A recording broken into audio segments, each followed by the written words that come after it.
مہدی علیہ السلام ایک موقع پر ارشاد فرمائے کہ چونکہ مہدی علیہ السلام حق کا ظہور ہے، مہدی علیہ السلام آ گئے تو اندھیرے غائب، اجالے ہی اجالے۔ اب اجالے کیسے ہوئے؟ اجالوں کا فائدہ کیا ہوا؟ مہدی علیہ السلام ارشاد فرماتے ہیں کہ میری تصدیق کی نشانی یہ ہے کہ نامرد مرد ہو جاتا ہے،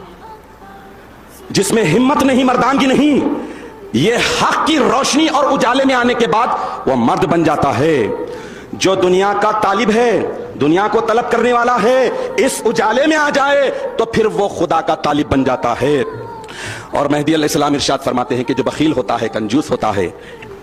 وہ اس اجالے میں آ جانے کی وجہ سے سخی، مالدار، دل کا مالدار ہو جاتا ہے۔ بلکہ آپ فرماتے ہیں یعنی ایسا مالدار ہو جاتا ہے کہ ایک دینار بھی اللہ کی راہ میں خرچ کرنے کے لیے ہچکچاتا تھا، سوچتا تھا، لیکن جب یہ اجالے میں آ گیا، یہ ظہور حق کی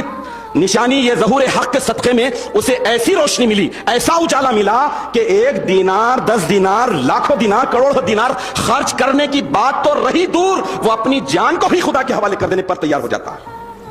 اور جو امی ہوتا ہے، جو کچھ بھی نہیں جانتا ہے، اسے کچھ بھی معلوم نہیں ہوتا ہے، اس